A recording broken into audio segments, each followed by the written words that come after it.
नमस्कार आणि सुस्वागतम. संतांची मांदियाळी या व्याख्यानपर कार्यक्रमासाठी इथे उपस्थित असलेल्या सर्व अगत्यशील अशा संपूर्ण श्रोतृवर्गाचं सस्नेह स्वागत. सुखकर्ता श्री गणेश, संत शिरोमणी श्री ज्ञानेश्वर महाराज व संत श्री गजानन महाराज यांना विनम्र वंदन करून आपण आजच्या कार्यक्रमाचा शुभारंभ करीत आहोत. श्री गजानन महाराज शेगाव भक्त मंडळ विले पागळे पूर्व आणि लोकमान्य सेवा संघ पागळे यांच्या संयुक्त विद्यमाने आयोजित संतांची मांदियाळी या कार्यक्रमाचा आजच्या दिनी आपण प्रारंभ करणार आहोत.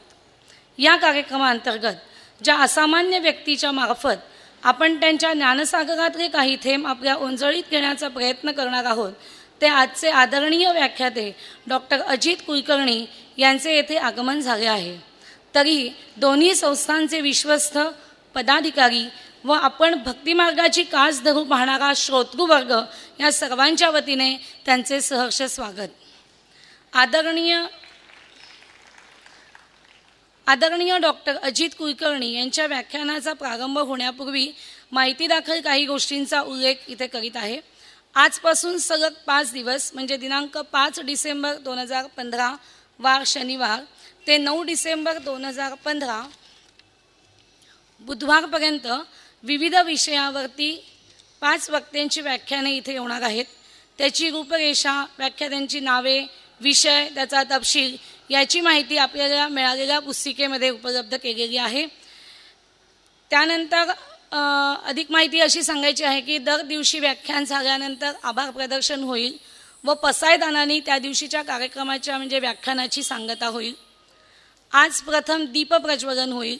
त्यानंतर सन्माननीय व्याख्याते डॉक्टर अजित कुलकर्णी यांचा अल्प परिचय करून दिला जाईल व नंतरच प्रत्यक्ष व्याख्यानाला प्रारंभ होईल. तरी श्री गजानन महाराज भक्त मंडळ या संस्थेचे माननीय अध्यक्ष श्री माधव जोशी यांना मी नम्र विनंती करते की त्यांनी आदरणीय डॉक्टर अजित कुलकर्णी यांना दीपप्रज्वलनासाठी व्यासपीठावर पाचारण करावे.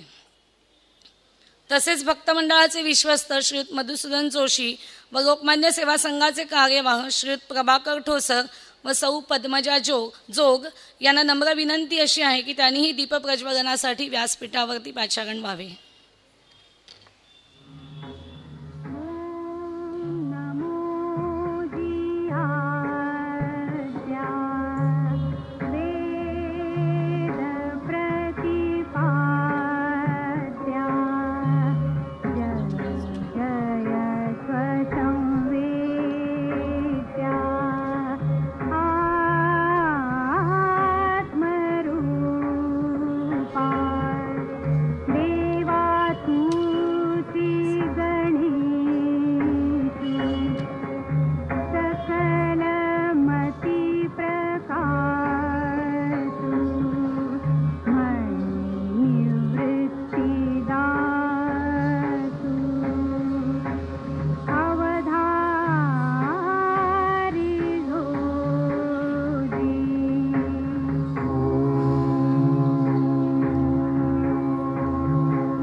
दीपप्रज्वलनाचा कार्यक्रम संपन्न झालेला आहे.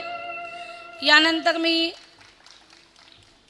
गजानन महाराज भक्त मंडळाचे अध्यक्ष श्री माधव जोशी यांना नम्र विनंती करते की त्यांनी आपले आजचे आदरणीय व्याख्याते डॉक्टर अजित कुलकर्णी यांचा पुष्पगुच्छ देऊन स्वागत करावं. टाळ्यांच्या गजरात आपण त्यांचं स्वागत करूया.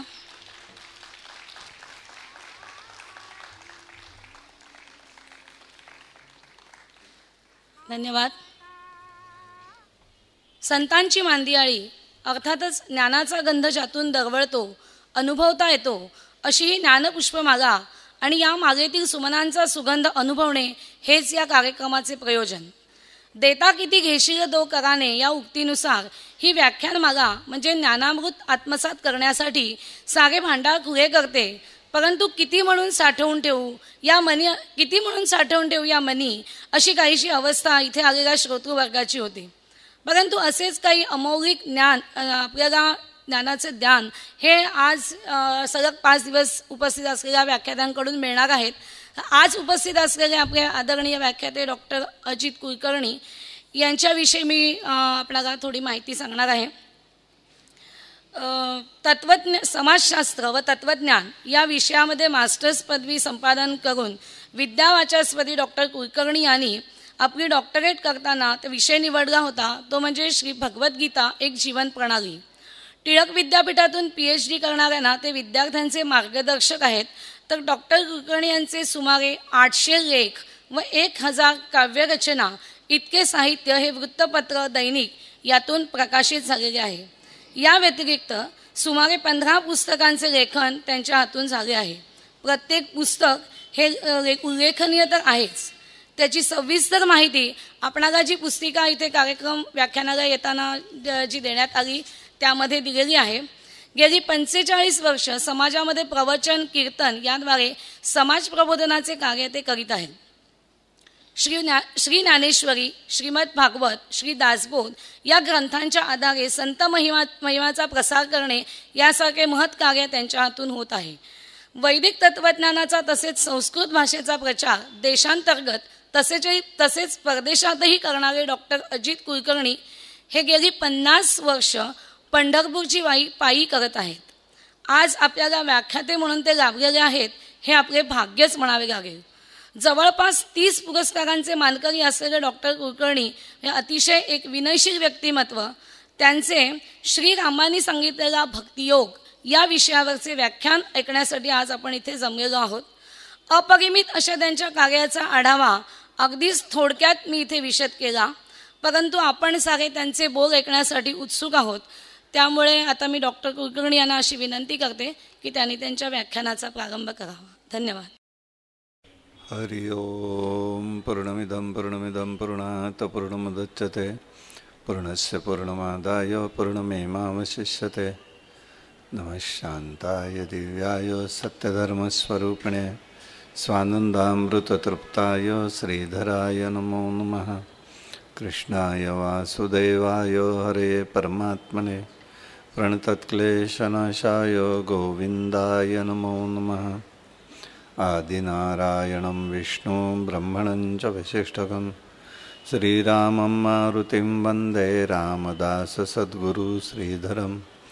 स्वरूपसाम्प्रदाय अयोध्या मठ जानकी देवी रघुनाथ दैवत मारुती उपासना नेमस्त वाढविला परमार्थ जगे. जय जय रघुवीर समर्थ. हरि ओम. स्वस्तुती कानी न ऐकावी महाराज माऊली ज्ञानेश्वरांचा विचार आहे. परंतु अशा काही सभेमध्ये अडकल्यानंतर सगळं ऐकून घ्यावं लागतं. तसं हे झालेलं आहे. त्यांनी सांगितलं त्यांचं मोठेपण ठीक आहे, तुम्ही त्यातलं एक विसरून जा. तुमच्यातलाच मी एक सामान्य साधक आहे आणि जितके काही आपण असे ठावे तितके हळूहळू शिकवावे, शहाणे करून सोडावे, सगळं जण समर्थांची उक्ती आहे. त्याप्रमाणे जितकं आपल्याला चिंतन जमलंय, बघितलंय सद्गुरूंच्या कृपेने, भगवंताच्या कृपेने, तेवढे विचारधन हे सद्गुरूंचं आहे. या भूमिकेने आपल्यापुढे मांडायचा मी प्रयत्न करणार आहे.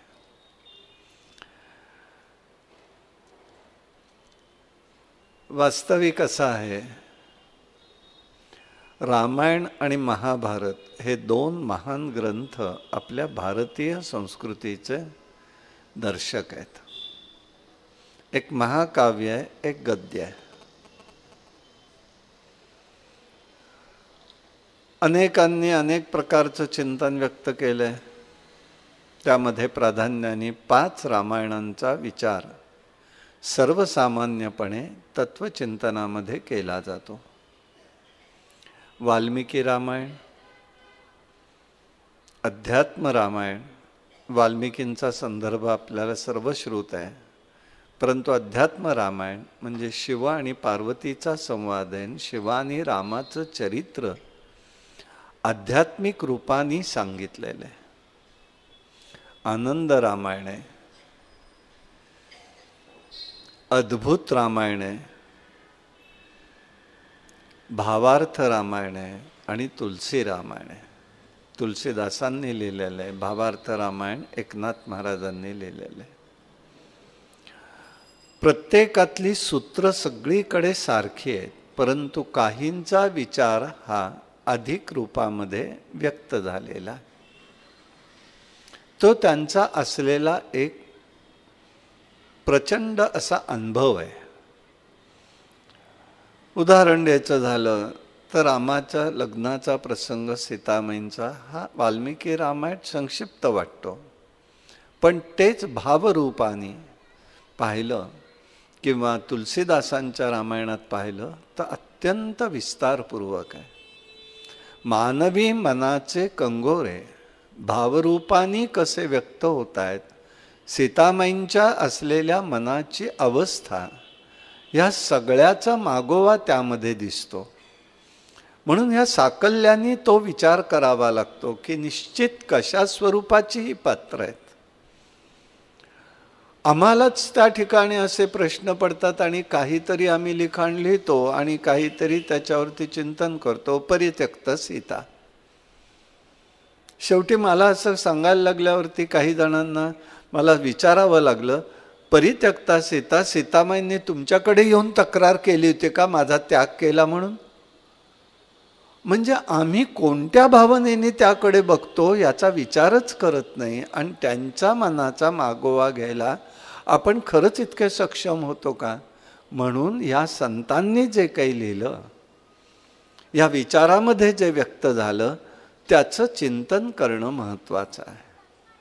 त्यामध्ये एक विचार जो आहे त्या मूळ विचाराकडे आपण जाऊया. पुष्कळ विषय बोलण्यासारखा आहे, पण ती आत्ता प्राप्त स्थिती नाही.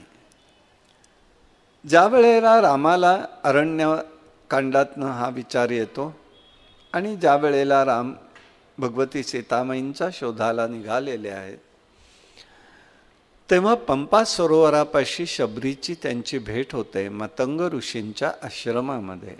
तिथे जो एक संवाद झाला आहे तो अतिशय महत्त्वाचा आहे. साधकांना, विचारवंतांना चिंतन करायला लागेल अशा स्वरूपाचा विचार आहे. त्याला भक्तियोग असं म्हटलेलं आहे. रामाने त्याला भक्तियोग म्हटलेलं आहे. मग हा संदर्भ येतो कसा, त्याचा साधारण पूर्वपीठिका सांगतो. श्रीमद भागवताच्या गोकर्ण आख्यानामध्ये भक्तीचं आख्यान आलेलं आहे, भक्तीची गोष्ट आलेली आहे. नारद आणि भक्तीचा जेव्हा संवाद चाललेला आहे, यमुनाच्या किनाऱ्यावरती हे आहेत. तिचे 2 पुत्र आहेत, ज्ञान आणि वैराग्य. हे वृद्ध अवस्थेत आहेत, म्हणजे म्लान स्थितीत आहेत. ती चिंता करते की माझी मुलं कशी जागी होतील. नारदांची भेट होते. नारदांची भेट झाल्यानंतर नारदांनी तिला विचारलंय, बाई तू कोण आहेस, तू का अशी रडतेस, हे दोघं कोण आहेत? तेव्हा तिने सांगितलं, मी भक्ती आहे, ही 2 माझी लहान मुलं आहेत आणि ही मुलं आत्ता वृद्धावस्थेत आहेत. का? कारण त्याच्या परंपरा ते पुष्कळ आहे त्याच्या ठिकाणी. असो, पण तू कशी आत्ता इथे आलीस? म्हणाले, तुझं भगवंतापासून तू निर्माण झालेली आहे. तर म्हणाले, तेच झालेलं आहे. द्रविड देशे उत्पन्न. द्रविड देशात मी प्रगट झाले पहिल्यांदा. म्हणजे भक्ती आधी नव्हती का? होती, पण तिला सगुण साकार रूप दिलं ते द्रविड देश उत्पन्न. द्रविड देश म्हणजे कुठे? रामावतारामध्ये पंपा सरोवराच्या ठिकाणी मतंग ऋषींच्या आश्रमामध्ये शबरीचा झालेला संवाद आहे. तेव्हा प्रभू रामचंद्रांनी हा भक्तियोग म्हणून प्रगट केला.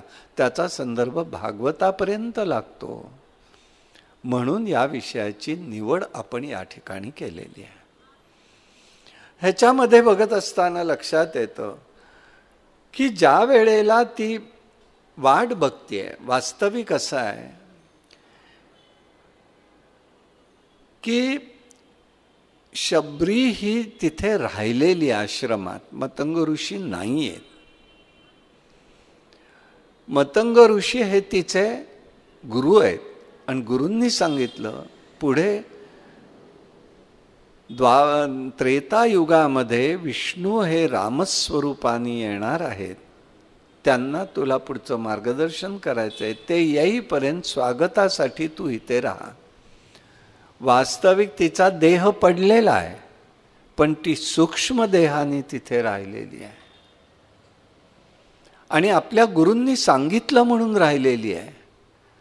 सामान्य स्त्री नाही आहे ती, पण तरीही ती त्यावेळेला तिथे वर्णन करताना म्हणते आहे प्रभू रामचंद्राला की तू कोण आहेस, मी काय आहे, याच्या बद्दलचं तिने त्या ठिकाणी विचार व्यक्त केलेला आहे.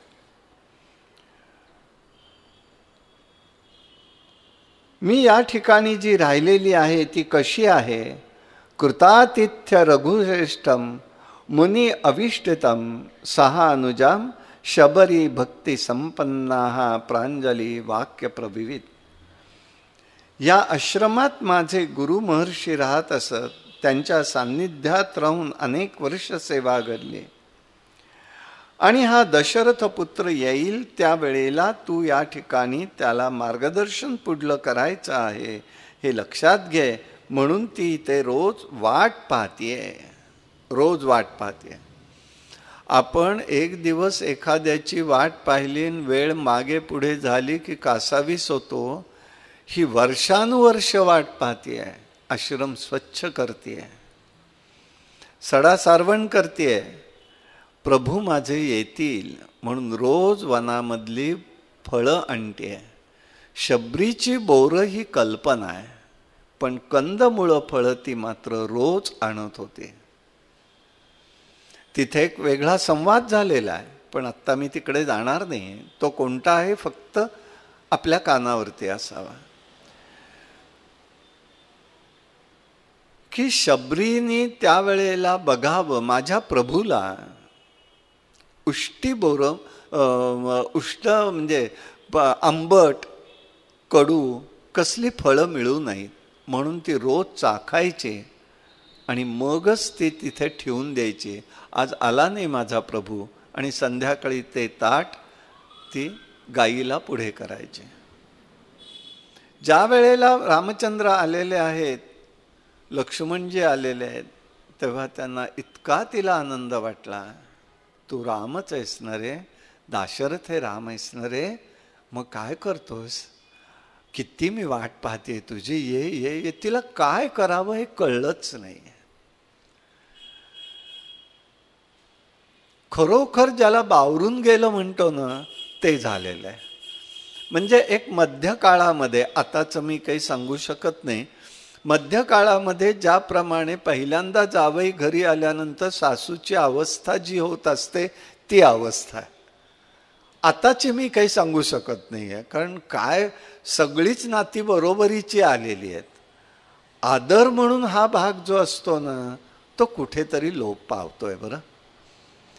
आणि एक प्रेम, आदरयुक्त प्रेम, त्याच्यामध्ये लहान मोठा भाग नाही आहे, प्रेमाचा भाग होता तो.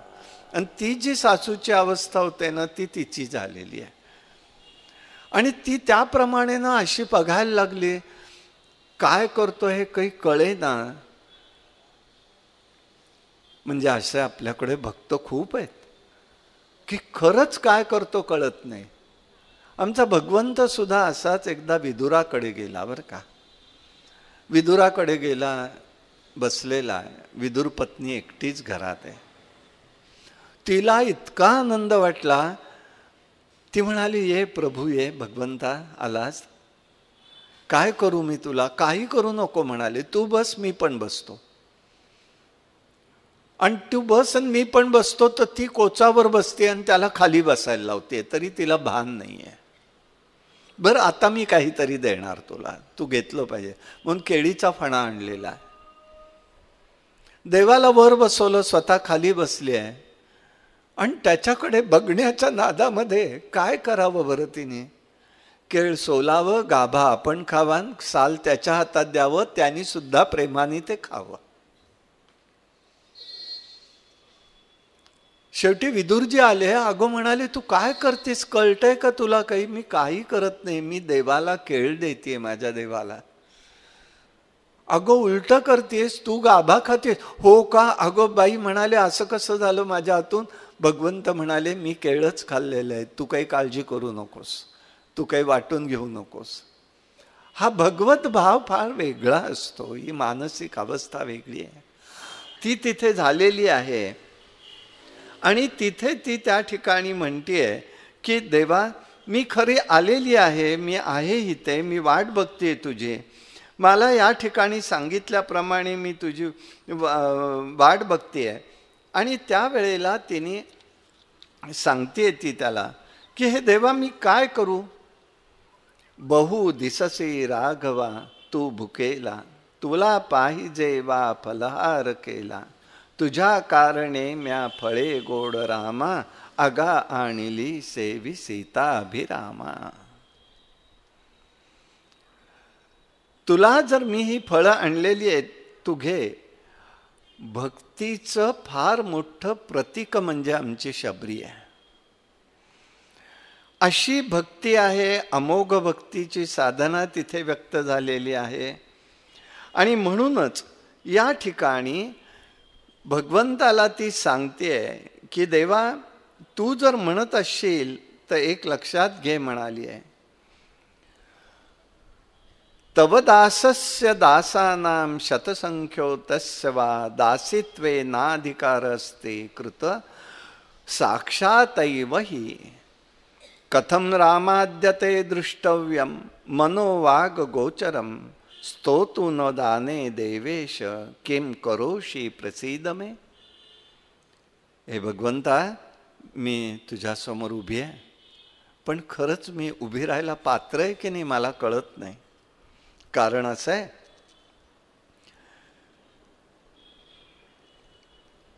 मी एका हीन जातीतली आहे, तुझ्या दासांची दासी आहे. मला दासस्य दासाना, मी दासांची दासी आहे. अशा 100 दासांच्या पलीकडे मी आहे, तरी त्या दासीची दासी होण्याचा मला अधिकार नाही. मग प्रत्यक्ष मी तुझी सेवा कशी करू देवा? मी तर कुठेच नाही.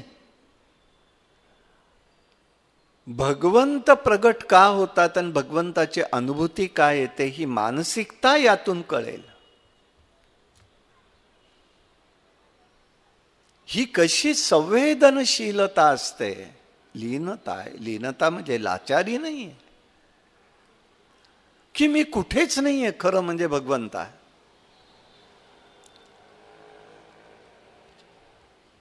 हे तुला कळणार कसं? रामा, तुझं स्वरूप मनाला वाणीला कळण्याच्या पलीकडे, मनोवाग गोचर, त्याच्या पलीकडे तुझं स्वरूप आहे. मला काही कळत नाही. स्तोतू न जाने ती देवेश. देवा, मला तुझी स्तुती कशी करावी नाही रे कळत आहे. सांगशील का मी काय करू? तुझी स्तुती कशी करावी कळत नाही, ज्ञान मला नाही. तरीही मी एक प्रार्थना करते, मी कोणती साधना करू की तुझं स्वरूप मला कळेल? काय भाव आहे, इकडे लक्ष द्या. ही शबरी जी आहे ना, ती कोणत्या भावात बोलतेय. आणि म्हणून ज्या वेळेला तिने अशी उष्टी कंदमुळं ठेवलेली होती ना, तेव्हा रामाने पाहिल्या घेतलेली आहेत. म्हणून आम्ही उष्टा नैवेद्य करून देवाला समर्पण करायचं नाहीये, आम्हाला नाही परवानगी ते. कारण आम्ही पंचमहाभौतिक देहात अडकलेलो आहोत. ती देहाच्या पलीकडे. ह्याचा उलगडा त्यांनी लक्ष्मणजींना केलेला आहे. लक्ष्मणाच्या मनात भाव आला, काय हा रामाला म्हणावं, सगळा आचार धर्म पाळणारा आणि आता प्रत्यक्ष हिचं उष्ट खातोय म्हणजे काय आहे. तेव्हा रामाने सांगितलं, ही कशी, कोण, काय आहे. ती ह्या सूक्ष्म देहात आहे, देहाच्या पलीकडे तिची अवस्था गेलेली आहे. तिचा भाव त्या ठिकाणी एकरूप माझ्याशी झालेला आहे, मी आणि ती एकरूप आहे, म्हणून तो पदार्थ तिचा उष्टा नाही. ती परवानगी आपल्याला नाही. मला काही जण म्हणाले, देवाला तिचा पदार्थ चालतो तर आम्ही उष्ट केलेलं काय बिघडलं, चव बघायला इतरांना देण्यापेक्षा. आता म्हटलं त्याच्या पुढे गेलेलं आहे, सगळंच हॉटेलमधनं मागवा आहे, तर तिथे तुम्हाला करायचा प्रश्न येतोच कुठे. मर्यादा उल्लंघन झाल्यानंतर जी स्थिती आहे ती आज सामाजिक स्थिती निर्माण झालेली आहे. ना धर्म, ना शास्त्र, ना विचार, ना आचार. असो, हिते तिने वाट पाहिली, बघितलं, रामाने उत्तर दिलंय, पुंस्त्वाम स्त्रिये विशेषे वा जाती नामाश्रमादा न कारणम मद्भजने भक्तिरे वही कारणम. तिथे सांगायला सुरुवात केलेली आहे.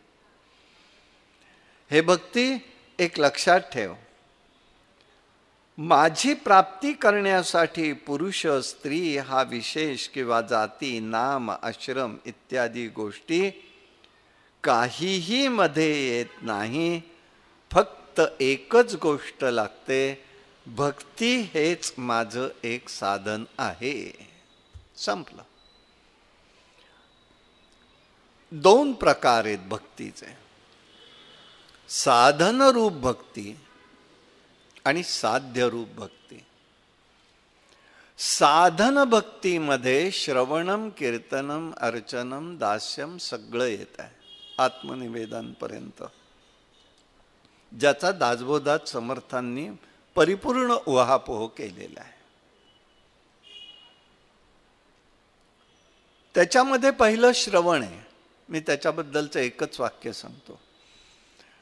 ज्याला आयुष्यभर ऐकून घ्यायची सवय असेल ना, ज्याला आयुष्यभर ऐकून घ्यायची सवय असेल त्यालाच आयुष्यभर शेवटपर्यंत ऐकायला येतं.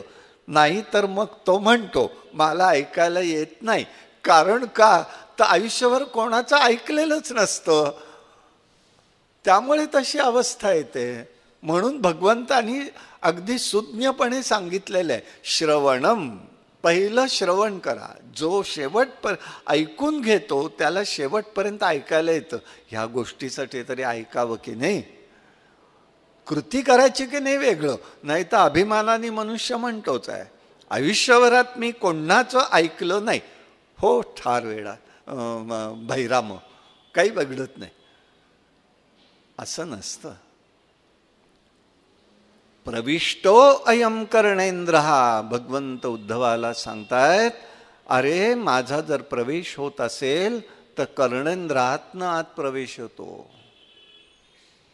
त्या हृदयामध्ये जर जागा दिली तर मी राहतो, नाही तर इकडून तिकडे गेले वारे. काम क्रोधे घर केले रीते, आमचा चोखा मेळा सांगतोय, सोयराबाई सांगतेय. काम क्रोधे केले घर रीते, कोणासाठी, त्याला राहण्यासाठी. म्हणून त्याचा पहिला प्रवेश कुठे आहे, साधी गोष्ट लक्षात ठेवा, साध्यातली साधी. पाऊस पडतो, पावसाच्या अगोदर कधी विजा चमकतात. आधी आपण काय ऐकतो आणि काय दिसतं? प्रकाश आधी दिसतो विजेचा का कडकडाट ऐकायला येतो? प्रकाश दिसला तरी लक्ष जात नाही, पण कडकडाट आधी ऐकायला येतो. किती ऐकणं महत्वाचं आहे लक्षात घ्या. भगवंताचं सुद्धा पहिल्यांदा ऐकणं महत्वाचं आहे. तो ध्वनी रूपाने असतो. भगवंत 3 रूपांनी प्रत्येकाच्या सान्निध्यात आहे, ध्वनी, प्रकाश आणि शब्द. शब्द हे ब्रह्म आहे, दासबोध सांगतोय. शब्दाच्या माध्यमातून सर्वप्रथम आम्ही भगवंताला जाणू शकतो. म्हणून संत वाङ्मय आहे, संत साहित्य नाही आहे. साहित्य हे आमचं स्वातंत्र्योत्तर काळात आलेलं आहे आणि त्याचं काय वाचतं हा शब्द सांगतो, ते वर्तमानपत्रातनं आपण बघतो. वाङ्मयाचं होत नाही. संत वाङ्मय आहे, त्यांनी अनुभवलेलं आहे, त्यात तो प्रगट होतो आणि त्यात जो प्रगट होतो त्याचा अनुभव आपण घेऊ शकतो, ते वाङ्मय आहे, ते शब्द ब्रह्म आहे.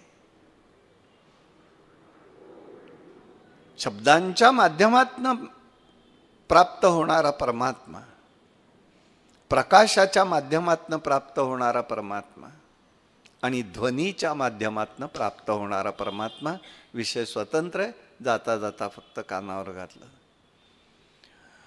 तसं राम सांगतायत की काही नाही, काळजी करू नकोस बाई, भक्तिरेव ही कारणम. भक्तीच्या माध्यमातनं, साधन भक्ती रूपातनं तो जवळ येतो. साध्य रूप काय आहे, म्हणून भक्ती कशी आहे. मी आज आणलेत पुस्तकं, काही माझी 10 पुस्तकं. भक्तिरस दर्शन म्हणून एक पुस्तक स्वतंत्र लिहिलं, आत्ताच प्रकाशित झालं. भक्तीचं स्वरूप अनादिकालापासून आज मितीपर्यंत कसं आहे असा त्याच्यामध्ये परिचय दिलाय.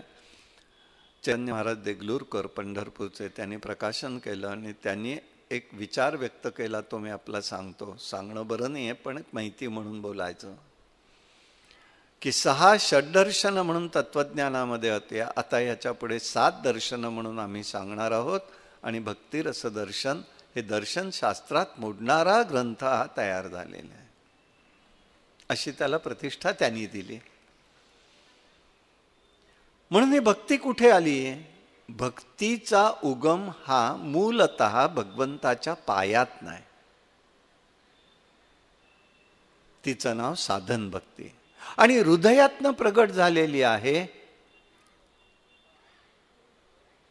भगवंताच्या, ती राधा भक्ती आहे. राधा हे भगवंताच्या प्रेमाचं स्वरूप आहे, दोघांच्यात ऐक्य आहे. म्हणून ही राधा काय आहे, राधा आणि भगवंताच्या प्रेमात ऐक्य काय. प्रेमाचा रंग हा आकाशी सांगितलेला आहे, म्हणून आपण आकाशी रंग धरतो, निळा रंग धरतो. म्हणून हे प्रेमाचं प्रतीक म्हणून राधेने निलांबर धारण केलेलं आहे. राधा ही पीतवर्णीय प्रीत गौरवर्णीय आहे, म्हणून भगवंतानी पितांबर धारण केलेलं आहे. हे भक्तीचं ऐक्याचं प्रतीक आहे. म्हणून ही भक्ती प्राप्त करायची आहे. याला जात लागत नाही, धर्म लागत नाही, विचार लागत नाही, काही नाही. फक्त भगवंताविषयी निरपेक्ष प्रेम आहे. खरं सांगू का रे बाबांनो, म्हणजे आतापर्यंत खोटं नाही सांगितलं, पण विचारतोय, फक्त म्हणतोय की खरंच एक लक्षात घ्या रे. अरे आपण आता सगळे सिनियर सिटीझन जवळ आहोत. सगुण रूपातल्या माणसावर प्रेम केलं रे केलं. काय अनुभव आलाय ते मी सांगायला नको, प्रत्येकाचं मन सांगतंय. पण निर्गुण निराकार परमात्म्यावरती प्रेम करायचंय रे, ते निरपेक्ष करायचंय, निर्हेतुक करायचंय, निर्व्याज करायचंय. आणि प्रभू रामचंद्र भक्तीला सांगतायत, बाई हेच प्रेम तू कर. आता हे साधन मार्ग मी कसा साधणार आहे याच्याबद्दलचा हा विचार आपण या ठिकाणी पाहतोय. तेव्हा त्यांनी सांगितलं, बाई भक्ती हेच एकमेव साधन आहे. यज्ञ दान तपोर्भिव वेदाध्यायन कर्मभी नैव दृष्टुम मही शक्तो मद्भक्ती विमुक्ती सदा. माझ्या भक्तीविषयी सदा जर विचार करशील तर यज्ञ दान तपश्चर्या वेदाध्यायन ही दुसरी कितीही कर्म जरी तू केलीस तरी सुद्धा माझं दर्शन होणं कठीण आहे. पण भक्तीचं तुला जर का साधायचंच असेल तर मी साधन मार्ग सांगतोय आणि ते 9 साधन मार्ग आहेत. हे 9 साधन मार्ग सांगताना पहिल्यांदा ते सांगतायत तिथे, तुला जर बघायचं असेल तर एकच सांगतो म्हणाले. पहिलं साधन सांगितलंय, तस्माद्भिमानेन संक्षेप्त द्रक्ष्यते भक्ती साधनम सताम संगती ते त्वात्र साधनम प्रथमम स्मृतम. पहिलं साधन जर भक्तीमध्ये जर करायचं असेल तर सत्संगती असली पाहिजे. सत्संगती म्हणजे काय हा प्रश्न पहिला येतो. आम्ही संग केला, एकत्र राहिलो म्हणजे आमचा संग झाला हे नाही. जाहिराती देऊन सत्संग कधीही घडत नाही. सत्संगती म्हणजे काय हे लक्षात घेतलं पाहिजे. एकूण जर पाहिलं तर पहिले 9 प्रकार बघू आणि 9 जणांच्या मधला तपशीलवार विचार आपण नंतर करू. पहिली सत्संगती आहे, दुसरं श्रवण सांगतायत, तिसरं गुणानुवाद आहे, चौथं प्रवचन व्याख्यान आहे, पाचवं गुरूंची सेवा आहे, सहावं सदाचाराचं पालन आहे, सातवं यमनियम पालन आहे, एकनिष्ठ राहायचं आहे, आठवं, नववं मन इंद्रिय निग्रह करायचा आहे, आणि पुढे आणि 2 सांगितले आहे, सर्वत्र परमात्मा पाहणं, सर्वाभूती प्रेम असणं. अशा प्रकारचे हे विचार त्यांनी भक्तीचं स्वरूप म्हणून सांगितले. म्हणून नवविधा भक्ती म्हणजे ही भक्ती नाही आहे. तर मला परमात्मा प्राप्त करण्यासाठी सांगितलेले प्रभू रामचंद्रांनी हे विध साधन आहे. मग यामध्ये सत्संगती पहिलं साधन आहे.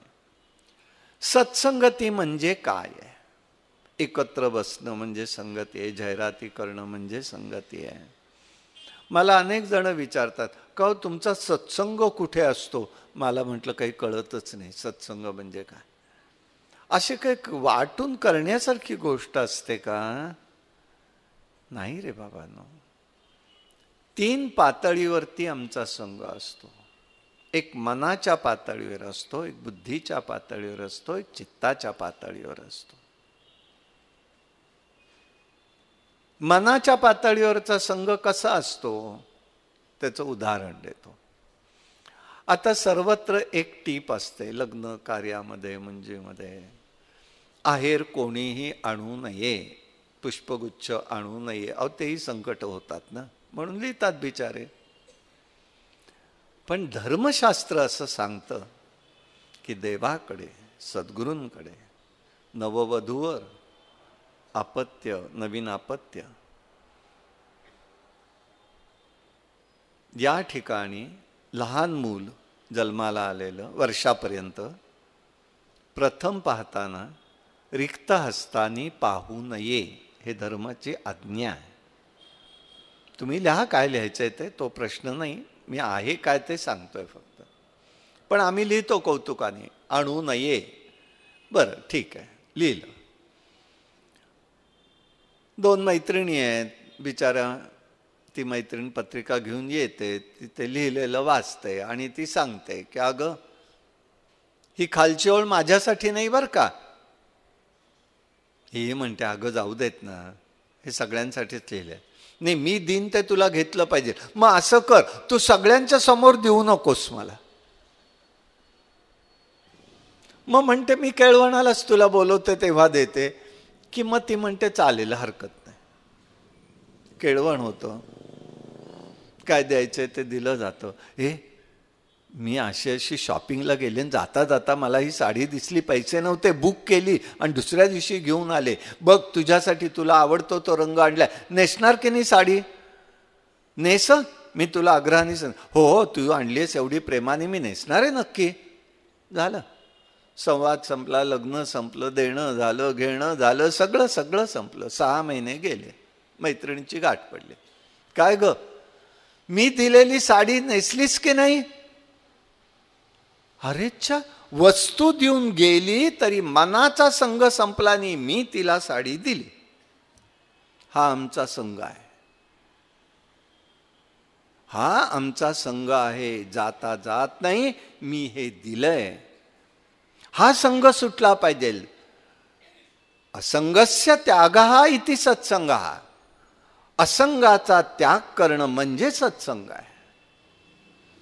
का आठवण राहते आम्हाला? नाही, वस्तू देऊन जाते, निघून जाते, दिलेली वस्तू संपून गेली, पण माझ्या मनातली गोष्ट गेली नाही. मी तिला साडी दिली आहे.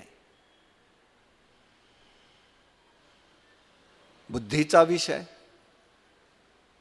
एक महात्मा आहेत, नदीच्या किनारी पलीकडे राहतात, अलीकडे गाव आहे, नावेतनं येणं जाणं चाललेलं आहे. गावात यायचं, भिक्षा घ्यायची, आश्रमात परत जायचं. एक दिवस निघाले, पाऊस आलेला होता, नदीला पाणी होतं, येताना नावाडी होता, जाताना कोणी नव्हतं, नावाडी निघून गेला. आता कसं जायचं? तेव्हा गुरूंनी सांगितलं यतींनी की बाबा रे, तुम्ही असं करा, आता मुलांनी नेसूत सोडा, डोक्याला गुंडाळान, पोहत पलीकडे जा. कौपीन आहेत, मी बघतो. तेवढ्यामध्ये एक महिला आल्या.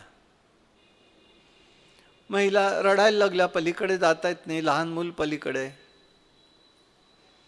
स्वामी म्हणाले, का रडतेस बाई? मला असं. बरं, असं झालंय का? काळजी करू नको, चल माझ्या खांद्यावरती बस, मी तुला घेऊन जातो. घेऊन गेले. मुलांनी पाहिलं. दुपारची वेळ झाली. आश्रमाच्या पद्धतीने 4 वाजता प्रवचन झालं स्वामींचं. स्वामींनी विषय घेतला, स्त्रीसंग सर्वतः त्याज्य. काही मुलं होती. मुलं विचारायला लागली, मनात चुळबुळ सुरू झाली. नाही, गुरूंना जाऊन विचारू. आरती झाली. गुरु आपल्या कुटीमध्ये गेले, मुलं तिथे आली. स्वामी, आज प्रवचन छान झालं. अरे, वेगळं काय सांगितलंय? रोजच चाललंय त्याचं. नारद भक्ती सूत्रातलं सूत्र घेतलं, सांगितलं. नाही नाही नाही म्हणाले, आमच्या मनात शंका आहे.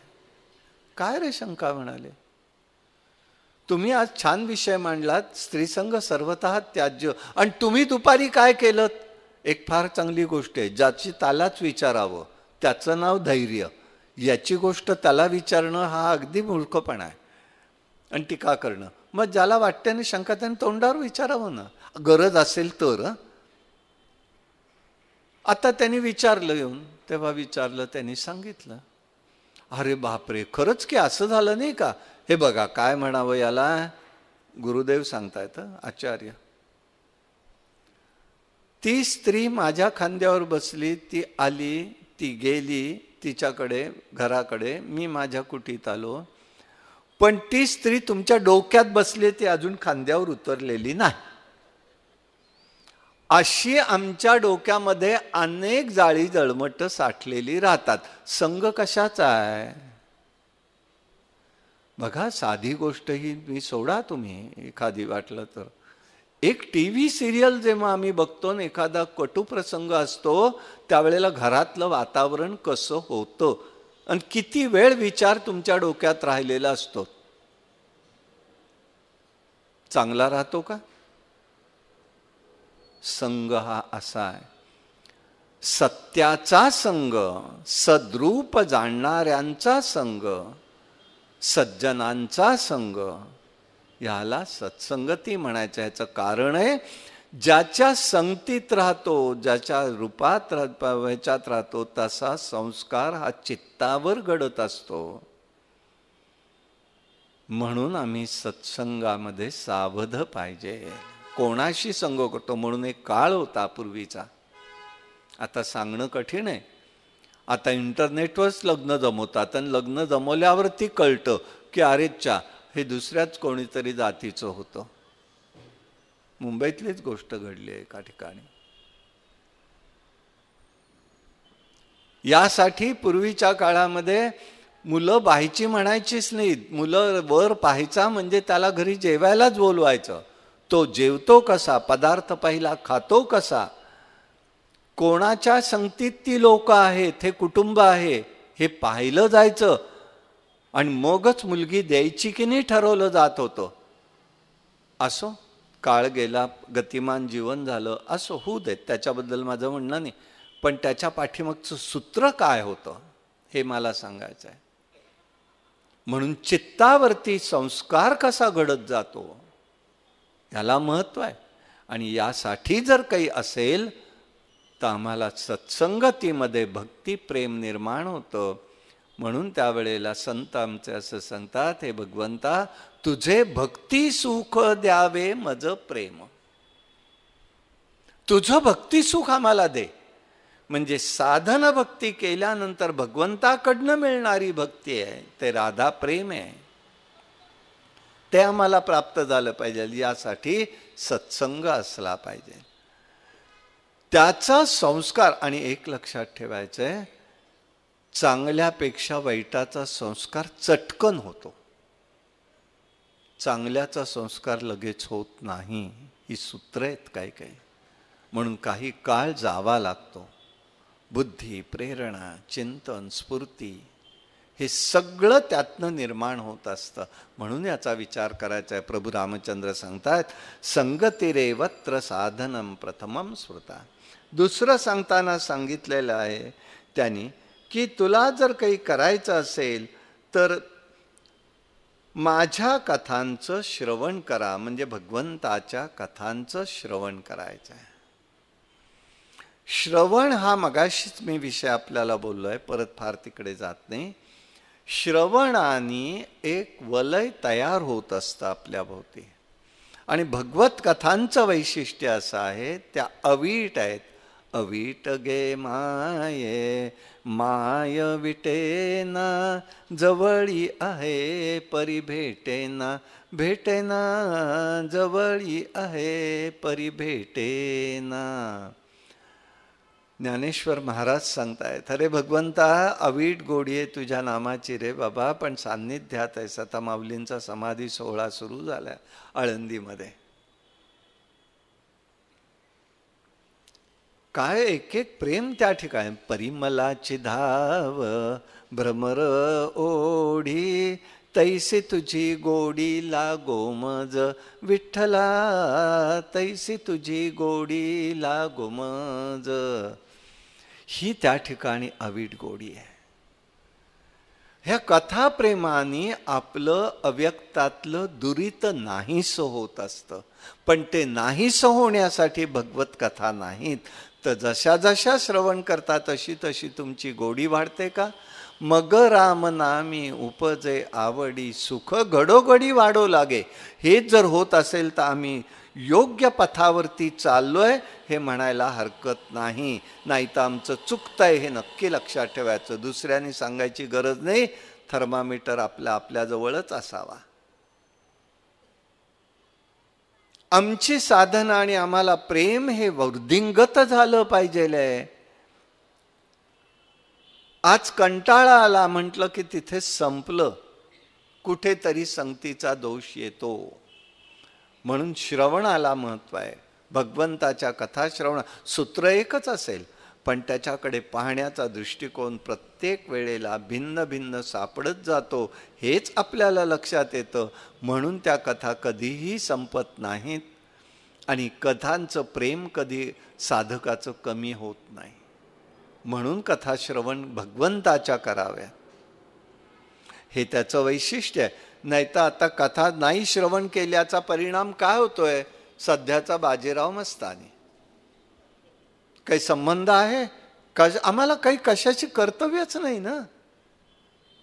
कसे संस्कार तुम्हाला. राजघराणं काय आहे. ज्या स्त्रीला शनिवारवाड्यात प्रवेश सुद्धा दिला नाही म्हणून पेशव्यांनी कोथरूडमध्ये, म्हणजे पुण्यापासून लांब त्यावेळच्या, ठेवून तिची व्यवस्था केली. आणि वास्तवे बघत असताना तिच्याकडे काय रूपाने पाहतोय महाराष्ट्र. उत्तर गव्हर्नमेंट जाऊन बघा उत्तर प्रदेशाचं. ब्रह्मावर्ताला जाल, मी मुद्दामून सांगेन. काय त्या मस्तानीची बाजीरावाची व्यवस्था त्यांनी लावलेली आहे. व्यवस्थित रीतीने त्यांचं कसं करतायत ती लोक. एक योद्धा म्हणून मस्तानी आहे. तिचं ते विसरून गेलेत सगळे महाराष्ट्र आपला. ते कथाप्रेम काय आहे. सगळ्यांच्याच मनात, चित्तात, भोवती, घरात, दारात, बाहेर बॉलिवूड भरलंय ना. तेच पाहणार तुम्ही त्यांच्यामध्ये. काशीबाईंचं प्रेम काय होतं, बाजीरावाचं काय होतं. बाजीराव जर नाचणारा दाखवणार असतील तर युद्ध करून आज सगळ्या एक एक राजा काढा. बाजीरावासारख्या राजांनी 48 लढाया जिंकल्या आहेत, केल्यात आणि जिंकल्या आहेत. हरलेले नाही आहेत, की मानहानी करून दिलेली नाही, दिल्लीचं तख्त फोडलेलं आहे. तो पराक्रम आम्हाला दिसत नाही आणि बाजीराव नाचणारा दाखवताय. हे कारण आमचं अवतीभोवतीचं सगळं चाललेलं जे आहे ना बिभत्स, ते स्वरूप आम्ही त्या रूपात पाहायला लागलो. निषेध नाही होत, पण म्हणून कथाश्रवणाने आमची भगवत भक्ती कशी वाढते याला महत्व आहे. वीरश्री वाढते का नाही, तो पराक्रम आहे. शिवाजीराजांचा पराक्रम आहे, बाजीरावाचा पराक्रम आहे. विचार करायला पाहिजे. म्हणून त्या कथांचं प्रेम प्रभू रामचंद्र सांगतायत की अरे पराक्रम गा, कथाश्रवण करा. तो इतिहास आहे. जर त्या इतिहासाला आम्ही जपलं नाही ना तर हास्य झाल्याशिवाय आमचं राहणार नाहीये. पुढली पिढी बघा कशी तयार होईल. म्हणून प्रभू रामचंद्र सांगतायत भक्तीमध्ये बघायचं असेल तर भगवंताचा गुणानुवाद करावा. म्हणून समर्थ सांगतात कोमल वाणी दे रे राम. अरे आमची वाणी कोमल कर. आहे का आम्हाला कोमल वाणीचा स्वरूप समजलंय का? अरे हळूवार झाल्याशिवाय नाही, संवेदनशील झाल्याशिवाय, हळूवार झाल्याशिवाय नाही त्यामध्ये शिरता येत. आणि म्हणून त्यांनी ते स्वरूप सांगितलं. तिसरं सांगितलंय गुणानुवाद. म्हणून भगवत गुणानुवादाला महत्व आहे. एक एक गुण जेव्हा आम्ही पाहायला लागतो भगवंताचा, त्या त्या वेळेला त्याचं स्वरूप काय, गुणानुवाद कसा पाहावा हेच रामाच्याच चरित्रातनं सांगतो. आम्ही काय बघतोय आतापर्यंत, काय ऐकलेत तुम्ही की रामाने विश्वामित्रांनी लक्ष्मणाला, रामाला शतानंदाने आपल्या आश्रमात गौतमांच्या नेलं. तिथे एक शिला झालेली स्त्री होती अहल्या, तिला पाय लावला आणि तिचा उद्धार केला. असंच ऐकलत ना का? वेगळं काही रिस्पॉन्स द्यायला हरकत नाही आहे, म्हणजे मला कळेल की जागे तरी आहेत. काहीच रिस्पॉन्स नाही कळला तर समजणार काय? कारण प्रवचन ही हक्काची किंवा व्याख्यान ही हक्काची झोपायची जागा असते, याची मला पूर्ण खात्री आहे. म्हणून मी बोलतोय. रिस्पॉन्स द्यायला हरकत नाही आहे. आपली हीच खात्री आहे ना की शिला झाली. मग सिरियलमध्ये तेच दाखवलंय, सिनेमात तेच दाखवलंय. साधा विचार करत नाही आपण. गुणानुवादाकडे बोलतोय बरं. मी परत जागेवर आणतोय, आपल्याला लक्षात घ्या. एक समर्थ फक्त वेगळे आहेत. समर्थांनी काय लिहिले ते मी सांगतो, तुम्ही शांतपणे ऐका म्हणजे तुम्हाला लक्षात येईल. अहल्या शिळा राघवे मुक्त केली. मनाचे श्लोक काढ. पदी लागता दिव्य होऊनी गेली. दोनच ओळी सांगतोय मी, पुढे जात नाही. काय सांगितलं? अहल्या शिळा राघवे मुक्त केले. अहल्या शिळा रूप आहे, तिला मुक्त केलं. कधी केलं मुक्त? पण पदी लागता दिव्य होऊनी गेली. पदी लागता, पदी लागली म्हणजे कोण लागली पदी? अहल्या. मग अहल्या शिळा होती का? शिलावत होती, शिळा नव्हती. आम्ही गुण काय साधा विचार करायला पाहिजे आपण. असे रामायणातले अनेक प्रसंग आहेत, भगवंताच्या जीवनातले, आम्ही विचारच करत नाही की राम हे स्त्री दाक्षिण्य जाणणारे होते. आदर होता. सीतामाईंना आदरयुक्तच बोलवत होते आणि स्त्रियांबद्दल परिपूर्ण आदर होता. तो मनुष्य, तो पुरुष, तो परमात्मा, ती जर शिळा ही गौतमांची पत्नी, ऋषी पत्नी हे कळलं असेल तर पाय लावेल का? का शंका मनात येऊ नये? येत नाही. आम्ही ते दाखवलं, आमच्या मनावर बिंबलं आणि सगळ्यांनी तेच सांगितलं. शिळा झालेली नाही, शिलावत झालेली आहे. पश्चाताप तिला झालेला आहे. मी माझ्या साध्या पतीला ओळखू शकले नाही. गौतमांनी शाप तिला दिलेला नाही, शाप इंद्राला दिलाय. आणि आता तू त्या ठिकाणी तुला मी सांगून पटणार नाही. त्यांनी कणव केलेला आहे, लक्षात घ्या. संबंध चरित्र नीट बघितलं तर लक्षात येईल. आणि त्यावेळेला ते म्हणालेले आहेत, बाई तू काळजी करू नको, तू शिलावत आहेस, आत्ता तुला मी सांगून काही कळणार नाही, इतकी तू मूढ झालेली आहेस, काळजी करू नकोस. राम इथे येतील आणि तुझा उद्धार करतील. म्हणजे काय करतील तर तुझं शीलत्व दूर करतील. आपण नाही म्हणत मुलाला, काय तुझ्या डोक्यात कांदे बटाटे शिरलेत का, भरलेत का? म्हणजे काय प्रत्यक्ष भरलेले असतात का? नाही, आम्ही म्हणतो. आणि काय भरलेले असतात का? तसं आहे, ती शिलावत झालेली आहे, शिळा झालेली नाही. म्हणून भगवंताच्या गुणांचा विचार कसा करायचा, प्रभू करतील का, पाय लावतील का, हा विचार आमच्या अंतःकरणाला स्पर्श झाला पाहिजे. खरं म्हणजे तो समर्थांनी व्यक्त केला. पदी लागता, ती मूढ स्थितीत आहे, काय करावं तिला कळत नाही. आणि म्हणून तिने त्या ठिकाणी आल्यानंतर त्यांचे पाय धरलेले. रामाने तिचा उद्धार केला, म्हणजे तिला तिचं मालिन्य दूर केलेलं आहे.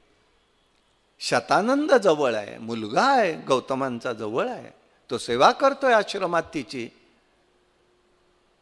साधनही ठेवलेलं तिला, गौतमीवर अन्याय करून दिलेला नाहीये, हा विचारच करत नाही कोणी. खूप गोष्टी आहेत. असो, गुणानुवाद, भगवंताचे गुण काय आहे, गुणानुवादाने काय घडतं, गुणानुवादाने काय होऊ शकतं, तर आपलं पातक ही आपली दूर होत जातात. धर्मशास्त्र असं सांगतंय, आपोआप न कळत होतात. आपल्याला काही वेगळं करावं लागत नाही, हा उद्देश तिथे आहे. आणि म्हणून त्यांनी त्या ठिकाणी त्याचा विचार तो केलेला आहे. गुणानुवाद साधन सांगितलं. चौथं सांगितलंय, माझ्या वचनांचं व्याख्यान करणं. मद वचनास चतुर्थ साधनम भवेत. वचनांचं व्याख्यान म्हणजे काय, तर माझी जी वचनं आहेत, धर्माचं सर्व धर्मन परित्यज्य मामेकम शरणम व्रज. मला एका विलाने येऊन सांगितलं, सर म्हणाले एक गोष्ट फार महत्वाची आहे, गीतेमध्ये एक मोठी चूक झाली आहे. म्हटलं काय झाली बाबा रे? तर म्हणाले सर्व धर्मन परित्यज्य लिहिलंय ते चूक आहे. म्हणजे काय? म्हटलं सर्व लज्जाम परित्यज्य मामेकम शरणम व्रज असं भगवंताला म्हणायचंय. म्हटलं खरा संशोधक तूच आहेस बाबा. तर म्हटलं का रे असं वाटलं तुला? सगळी लाज सोडल्याशिवाय भगवंताकडे जाता येत नाही असं माझं ठाम मत आहे.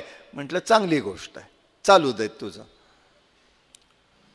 भगवंताला नक्की काय म्हणायचं आहे? सततम कीर्तयंतो माम, हे वचन आहे भगवंताचं. जो असा येतो त्याचा मी काय करतो? योगक्षेमम वहाम्यहम, मी त्याचा योगक्षेम चालवतो. कसा चालवतो? LIC पॉलिसी सारखा नाही, गेल्यावर नाही, असताना. LIC पॉलिसी सांगते LIC की तुम्ही गेल्यावर मी तुम्हाला देईन तुमच्याकडे. हिते भगवंताने असताना सांगतोय माझी वचनं कशी आहेत, माझं स्वरूप कसं आहे. जयदेव कवी होते, आमचा परमात्मा रोज त्यांच्याशी बोलायचा. सगळ्या गोष्टी दाखवल्यात त्याने, लीला करवल्यात. एक दिवस एक घटना घडते, राधा राणी आमची रागवली आहे आणि भगवंत तिची मंधरणी करतोय. अगं हे राधे रागवू नकोस, मी प्रेमाचा भुकेलेला आहे, तुला वाटेल ते करायचंय ते कर, पण माझ्यावर रागवू नकोस. तुला वाटलं तर तुझे पाय माझ्या मस्तकावरती ठेव. हा प्रसंग ते बघतायत सगळं. आणि त्यांचं वैशिष्ट्य असं आहे जयदेव कवींचं. बघा कधी आकाशवाणीवर सकाळी त्यांचं लागतं स्तोत्र वगैरे भगवंताविषयीचे, आणि त्याच्यामध्ये तो त्यांचं वैशिष्ट्य असं होतं की तो लिहित असे रोजच्या रोज जे काही पाहतोय ते लिहायचा. आणि त्यांनी ते लिहिलं सगळं बरं का, आणि लिहिलं वगैरे सगळं पाहिलं ते. आणि तो काही प्रसंग लिहायला तयार नाहीत. देवा मी हा प्रसंग लिहिणार नाही, हा तुझा फाजीलपणा बास, मी काही लिहिणार नाही. बरं म्हणाले. उठले, उशीर झाला आज, ते सगळं लिखाण करून निघायला. गंगेवरती, कलकत्त्याचे ते, गंगेवरती गेले स्नानाला. बायकोला सांगितलं हे सगळे देवघरात माझ्या कागद ठेव, मी स्नान करून येतो. 5-10 मिनिटांनी परत आले. पत्नीला म्हणाले दिलेले कागद दे. दिलेले कागद घेतले, काय लिहायचंय ते लिहिलं, पुन्हा ठेवले, पुन्हा गेले गंगेवरती. जयदेव कवी आले. अहो हे काय चाललंय, मगाशी तुम्ही आलात आणि परत आत्ता. अगं मगाशी मी आलोच नाही, आत्ताच आलोय मी, मलाच उशीर झाला. असं काय करताय, एक आत्ता 15 मिनिटापूर्वी तुम्ही येऊन गेलात, कागद मागून घेतले आणि लिहिलेत, आता कुठे गेले ते कागद? ते म्हणाले मला काय माहिती, मी तुझ्याकडे ठेवायला दिले, गेलो. आज मला 2 मित्र भेटले माझे, मला यायला वेळ लागला, बोलत थांबलो म्हणून. मला वाटलं तू विचारशील उशीर का झाला. नाही म्हणे मी आलोच नाही. मग कोण आलो होतं म्हणाले. मग इथे येऊन गेलं ते कोण आहे, काय केलं त्यांनी? त्यांनी सांगितलं कागद दे मला तू दिलेले. मी त्यांना कागद दिले, त्यांनी काहीतरी लिहिलं आणि सांगितलं नेऊन ठेव जागेवर. मी ठेवले आणि तुम्ही गेलात परत निघून. आण बरं ते कागद. तर ते कागद आणले आणि त्या कागदावरती लिहिलेला प्रसंग साक्षात भगवंतानी परत लिहून ठेवलेला आहे स्वतःच्या. आज ती अक्षरं लिहिलेली देवाच्या अक्षराच्या शब्दात आहेत, ती कलकत्त्याला आज आहे. काय देव करतो आपल्या गुणानुवादाचं, भगवंत करत असतो. म्हणून ते सांगतायत गुणानुवाद करा. माझी वचन आहे ती. वासुदेवमिति स महात्मा सुदुर्लभा, 7वा अध्याय 19वा श्लोकात भगवंत सांगतायत, अरे जो वासुदेवमिति जे जाणतो, वासुदेव जगत सर्व मी जाणतो ना, असा महात्मा दुर्लभ आहे. देव सांगतायत, प्रभू रामचंद्र सांगतायत, ही जी भगवंताची वचन आहेत ती लोकांना सांगा. कशासाठी सांगा? लोकांच्या अंतःकरणामध्ये भगवंताविषयी प्रेम निर्माण झालं पाहिजे, भगवत भक्ती वाढली पाहिजे, भगवंताचा प्रसार होऊन लोक सन्मार्गाला राहिले पाहिजेत. म्हणून हे करायचं आहे. म्हणून हे साधन सांगतायत ते, की हे जर काही असेल तर माझ्या वचन सगळ्यांना सांग. आता या ठिकाणी सांगितलंय, हे सगळं तुला बघत असताना तू एकच काम कर, 5वं साधन म्हणून सदैव गुरुची उपासना तू कर. आचार्य उपासना भद्रे यद भक्ता मादया सदा, पंचमं पुण्यशीलत्वं यमादि नियमादिच. आचार्य उपासना, सद्गुरूंची सेवा. म्हणून ज्ञानेश्वरीचे नमनाचे सगळे पहिले जर ओव्या पाहिल्या तर आचार्य उपासना असती. सद्गुरूंच्या बद्दलचे भाव कसे असले पाहिजे आहेत हे ज्ञानदेवांच्या अंतःकरणातनं आपण पाहायला पाहिजे. निवृत्तीनाथांबद्दल कसं लिहिताय, निवृत्तीनाथ म्हणजे काय आहेत, आचार्य उपासना कशी करावी, हे जे आहे ते माझ्या सद्गुरूंचं आहे. आणि सद्गुरू आणि ब्रह्मदेव द्वैत नाही, अद्वैत आहे. म्हणून भावाद्वैत सदा कुर्यात क्रियाद्वैत सरिच. भावाद्वैत सदा कुर्यात, द्रव्याद्वैत आहे तेही बघायचं आहे, अद्वैत रूपात पाहायचं आहे परमात्मा. क्रियाद्वैत न करिष्यत, क्रियेनी द्वैत अद्वैत करायचं नाही. क्रियेनी जसं ज्याचं आहे तसंच वागायचं आहे. पत्नीशी पत्नी भावानी, बहिणीशी बहिणीच्या प्रेमाने, आईच्या आदर भावानी, तिथेही प्रेम आहे, आदरयुक्त प्रेम आहे. ते सगळ्यांशी सारखं वागून चालत नाही. म्हणून क्रियाद्वैत म्हटलंय, क्रियेनी अद्वैत राहायला पाहिजे. द्रव्याद्वैत राहिलं, द्रव्य म्हणजे द्रवरूपता, द्रव्य म्हणजे पैसा नाही तिथे. यासाठी ते सांगतायत सद्गुरूंच्या रूपात राहा. म्हणून एकच सांगतो, निवृत्तीनाथांनी सांगितलंय बरं, सद्गुरू प्रत्येकाने असावेत, जिवंत असावेत, सद्गुरू चैतन्यशील असावेत. निवृत्तीनाथ सांगतायत नका मोकलिया करू. मोकलिया म्हणजे काय, मला मोकळं ठेवू नका. आपल्या गहनीनाथांना ते सांगतायत तुम्ही मला माझं म्हणा. अरे सद्गुरूंनी आपल्याला आपलं म्हणणं, भगवंतानी हा माझा भक्त म्हणणं, यात जे प्रेम आहे ना ते फार विलक्षण आहे. अरे एखादा मोठा मुलगा आपला झाला तर मुलगाने सांगायला पाहिजे हा माझा बाप आहे, हे माझे वडील आहेत. काय आनंद वाटेल का दुःख वाटेल? वडिलांनी सांगण्यापेक्षा आपल्याला आपल्या मुलांनी सांगत असताना वाटणारं प्रेम काय असतं हे प्रत्येकाला कळत असेल. तेच प्रेम ही ते सद्गुरूंचं आहे. म्हणून ते सांगतात नका मोकल्या. मोकलिया म्हणजे काय? आता बघा घराघरामध्ये कुठे बंगल्यामध्ये कुत्री पाळतात, श्वान पाळतात, त्याची परवानगी घ्यावी लागते.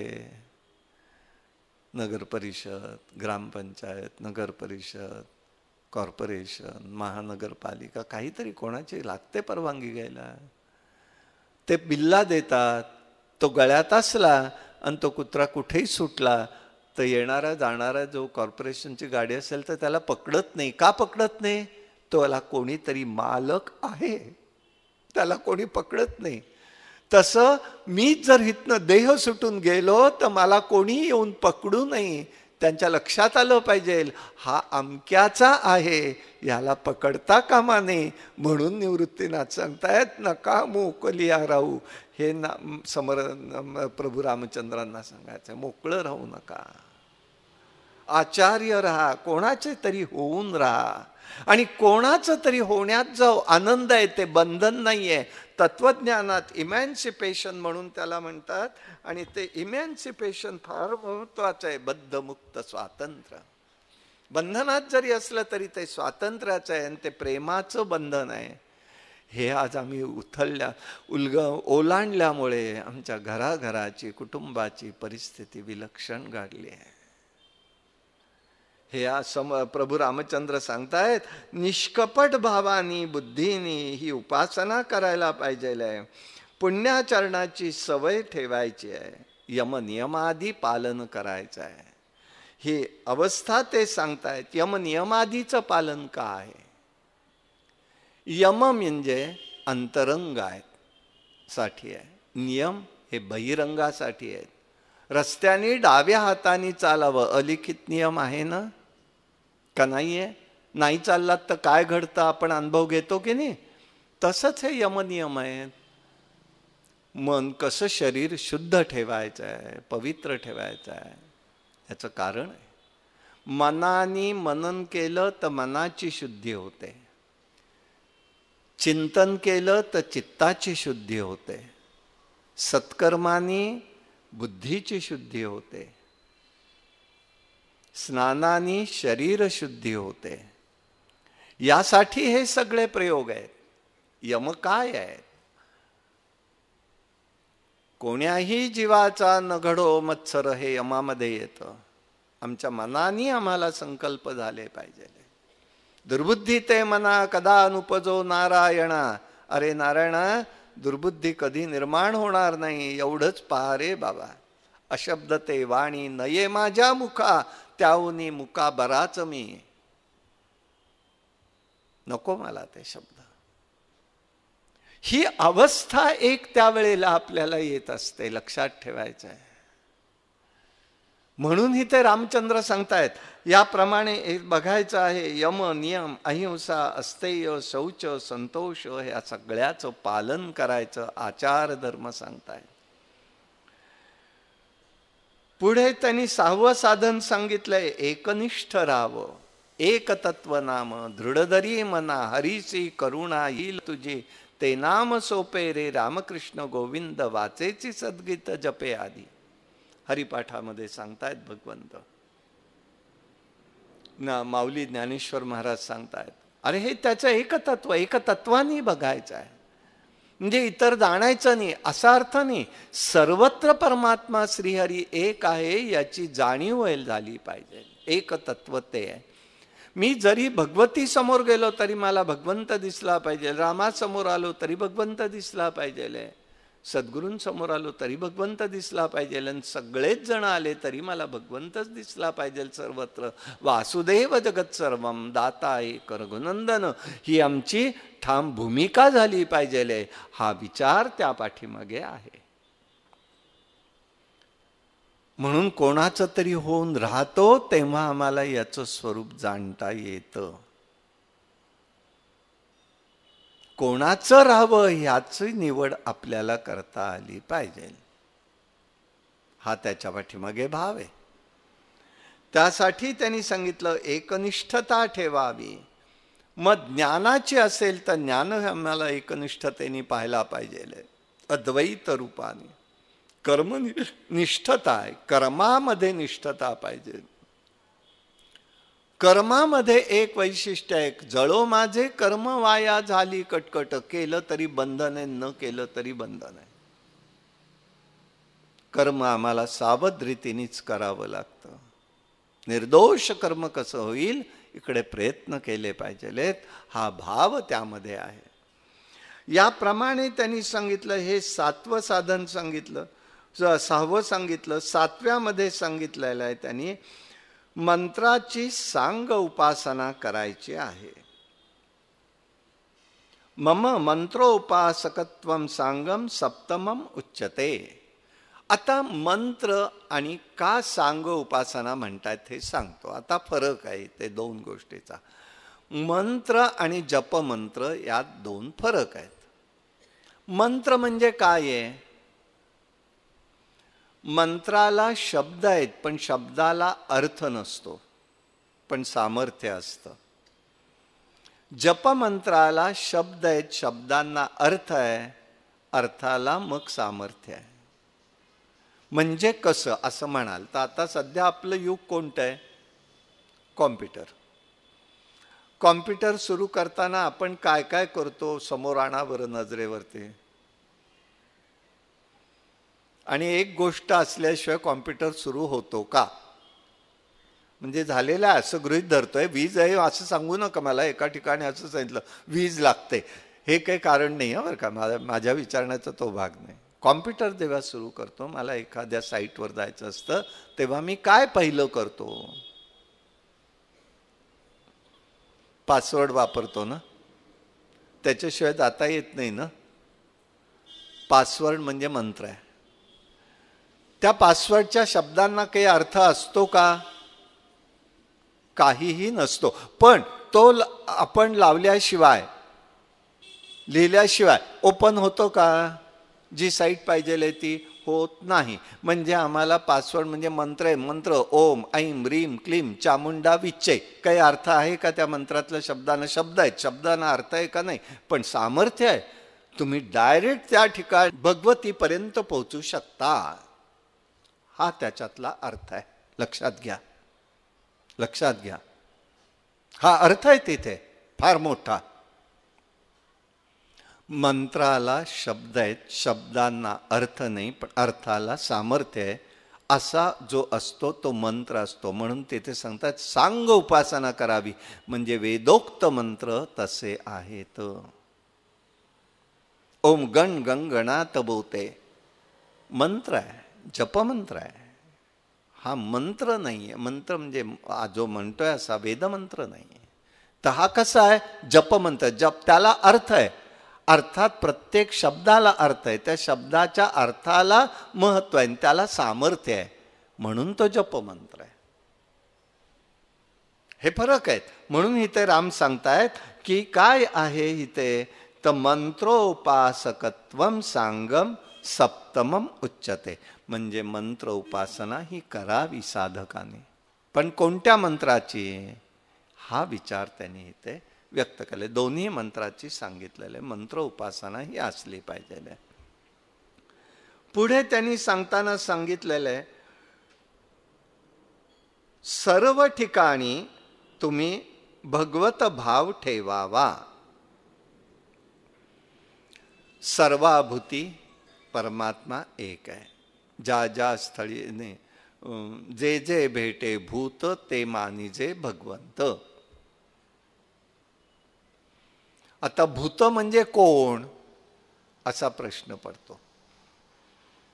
मुलं घरामध्ये लहान होती, रोज त्यांना मला गोष्टी सांगाव्या लागायच्या आणि सांगत असे. आता रोज काय काय सांगायचे? रामायणातली, महाभारतातली, कृष्णाच्या काय काय जे येईल तसं, मनाला येईल तसं सांगायचं.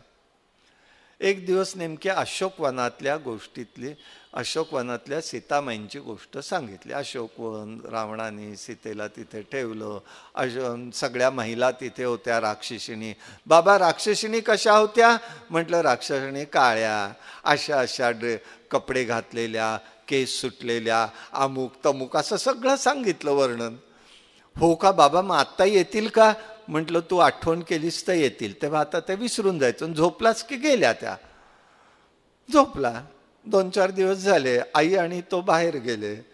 रस्त्याने बघितलं, कन्याशाळेपाशी आपळून चौकात, आता तुम्हाला माहिती म्हणून ते आले अलीकडे. तिथे पाहिलं, आई आई त्या बघ राक्षसिणी चालल्यात.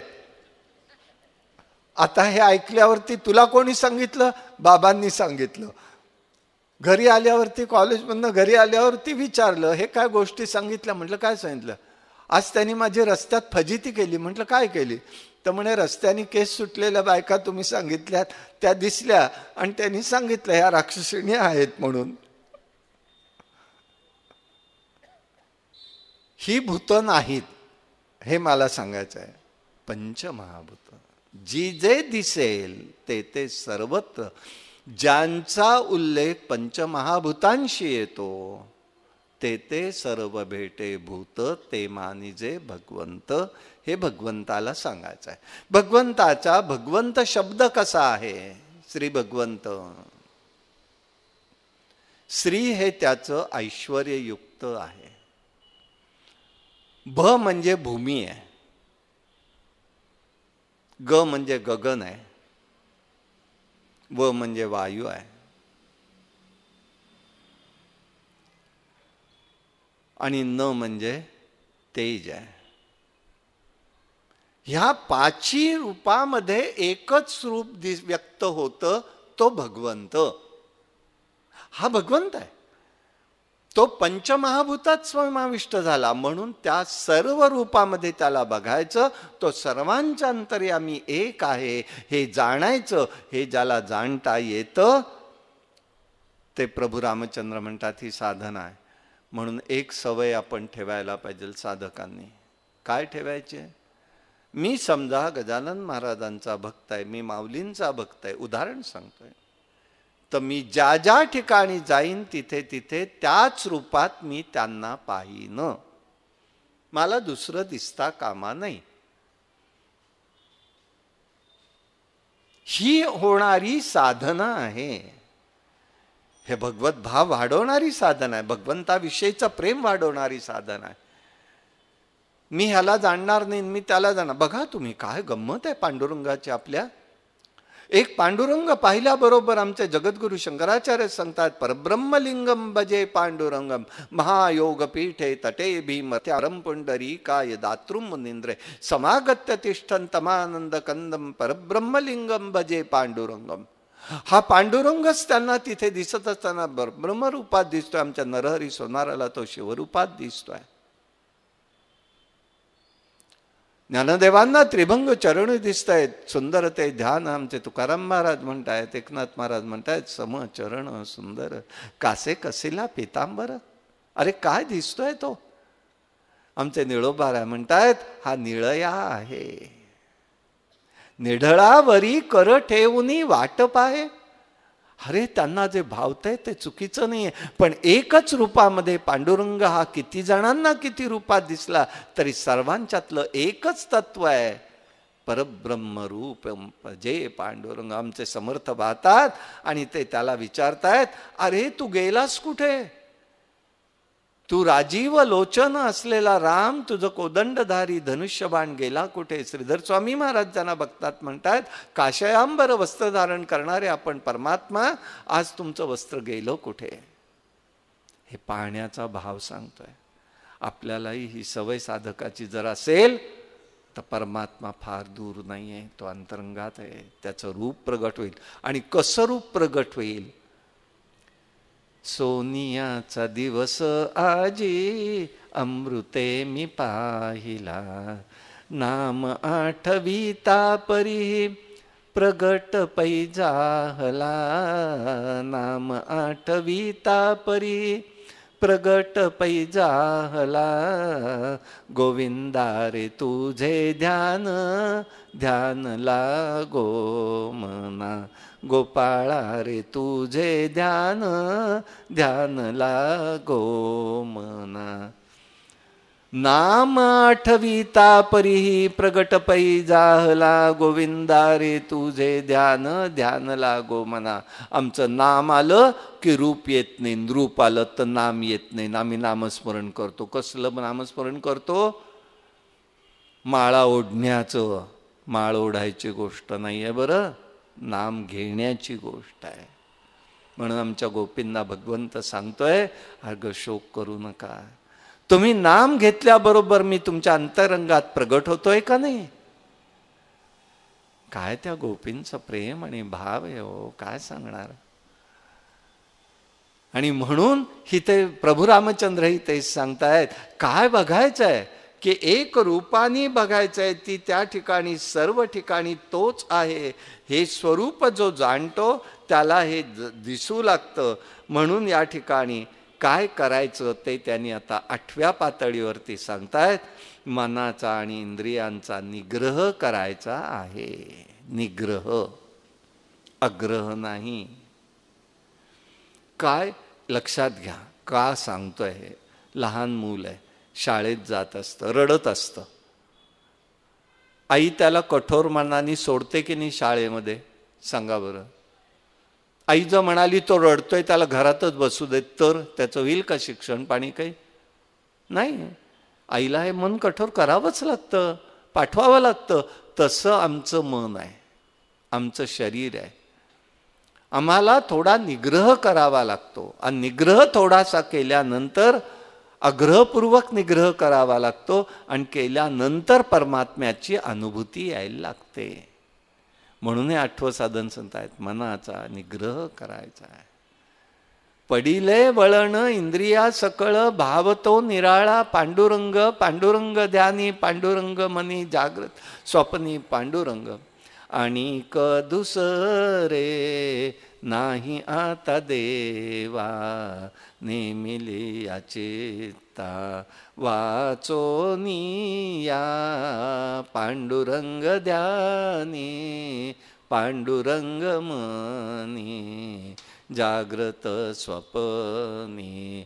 पांडुरंग, पांडुरंग ध्यानी, पांडुरंग मनी. पडिले वळण इंद्रिया सकळा, पडिले वळण इंद्रिया सकळा. भावतो निराळा पांडुरंग, पांडुरंग ध्यानी, पांडुरंग मनी जागृत स्वप्नी. पांडुरंग, पांडुरंग ध्यानी, पांडुरंग मनी. तुका म्हणे नेत्री केली ओळखण, तुका म्हणे नेत्री केली ओळखण. तटस्थ ते ध्यान विटेवरी, पांडुरंग ध्यानी, पांडुरंग मनी. पांडुरंग ध्यानी, पांडुरंग मनी, पांडुरंग मनी. आम्हाला ही अवस्था यायला लागते. भजनानंदात रंगा रे, आनंदात राहा. भोगानंद रोजचाच आहे, तर जीवन तसंच आहे. आणि यासाठी आपल्याला प्रभू रामचंद्र सांगतायत काय करायचं आहे. मनाचा आणि बाह्य इंद्रियांचा निग्रह करायचा आहे, तो यासाठी करायचा आहे. मग या सकाळी सांगितल्यानंतर त्यांनी सांगितलं पुढे, तुला जर काही करायचं असेल तर एकच आहे, सर्वत्र प्रेम सर्वाभूती असलं पाहिजे. मी मानवावर प्रेम नाही करायचं. एकच जीव, विश्वात एक प्राणी आहे बरं का, रिकाम्या हातालाही चाटणारा आणि कधी मोठा न होणारा, म्हणजे श्वान. रिकाम्या हातालाही चाटेल तुमच्या, आणि कधीही मोठं होणार नाही. तितकंच प्रेम ते करणार आहे. आणि यासाठी एकच आहे, सर्वाभूती प्रेम मोक्ष कारणम समग्रम भक्तिरेव गरीयसी भक्तिरेव गरीयसी. जगद्गुरु शंकराचार्य सांगतायत, मोक्ष झाला पाहिजे त्याने या भक्तीच्या मागे लागलं पाहिजे, भक्तीची साधना केली पाहिजे. ही साधन भक्ती सांगतायत. सर्वत्र परमात्मा हरी पाहायचा आहे. ईश्वराची अनुभूती त्याच्यातून येते. अज्ञानाने उत्पन्न होणाऱ्या कर्माचा नाश जातो. आणि म्हणूनच या ठिकाणी उष्टीफळ ही देणारी आमची देवमान्यता आहे. पण देवभक्ती ऐक्यामध्ये दोषयुक्तता कर्माची संपून जाते. यासाठी हे त्या ठिकाणी बघायचं आहे. आणि दोषयुक्त कर्म कसं संपून जातं, सर्वाभूती परमात्मा कसा असतो, जगद्गुरु शंकराचार्यांचं उदाहरण आहे. आमचे जगद्गुरु शंकराचार्य 3 वर्षाचे होते. रोज शिवगुरु आपल्या पित्याबरोबर ते शारदंबेच्या दर्शनाला जायचे. रोज जायचे. दर्शन झालं की शिवगुरु त्याचे पिताश्री त्यांना हातावरती दूध द्यायचे. देवीला नैवेद्य घेतला, तुला घे रे शंकरा म्हणून ते घ्यायचे. एक दिवस शिवगुरु आजारी पडले, जाता येईना, माणूस मिळेना. वाईट वाटलं, काय करू म्हणाले. तेव्हा जगद्गुरु शंकराचार्य लहान होते. म्हणाले, पिताश्री काय झालं, देवीच्या पूजेला कोण नाही. मी जातो ना म्हणाले. म्हणून घरातला एक माणूस दिला, तो घेऊन ते गेलेले. देवीची पूजा जसे वडील करत होते ते आठवून पूजा केली. देवीला नैवेद्य समर्पण केला. बघा, मगाशी मी आपल्याला म्हणालो की एक एक गोष्ट किती आम्ही वेड्यासारखी करत असतो. मगाशी मी एका ठिकाणी तिथे पाहिलं, देवाला देताना बघा, देवासमोर काही ठेवायचं, किती वेळा ते पैसे ओवाळून ठेवतो. कोणी मला पाहतंय का, आणि देव बघतोय ना. बरं, ओवाळण्याची गोष्ट आहे का होती सांगा तुम्ही. देवासमोर काय ठेवायचं असतं, आसक्ती संपवायची, ते ठेवायचं आहे. ओवाळलेली गोष्ट आम्ही घरात घेतो का, हा पहिला प्रश्न माझा. मग देवाला मात्र ओवाळलेली गोष्ट द्यायची आणि म्हणतो काय, देवाला नैवेद्य दाखवला, दाखवण्याची गोष्ट आहे. काय वेड्यासारखं बोलतो आम्ही, साधी गोष्ट आहे ना. देवाला नैवेद्य दाखवलं का, देवही म्हणतो कार्ट्यांनो उचला, पाहिला मी नैवेद्य, उचला आणि गिळा. नाही रे असं म्हणू कधी. देवाला प्रेमाने द्यायचं ना, देवाला नैवेद्य समर्पण केला. बघा तुम्ही, साधी गोष्ट आहे. एक जर साधी गोष्ट, रोज येणारं दूध, कधी का येईना, केव्हा का येईना, कधीचा असो, ऐकताय ना घरात, आपल्या घरात रोज देवाला नैवेद्य समर्पण करा ना. आणि घरी आलेल्याला म्हणायचं, आमच्या पांडुरंगाचा चहा आहे, चहा घ्या. चहा देताना भाव काय असावा पण. विठू घेई ऊन ऊन चहा, गोड महा लागे हा. विठू घेई ऊन ऊन चहा, तनुरूप ममतावारी, घालोनी षडरी पासून वारी, दल आणित मोदे गे हा. विठू घेई ऊन ऊन चहा, क्रोधाग्नी प्रज्वल बहुत, काम सरपण सारी त्यात, शांती पात्र ठेवित दहा.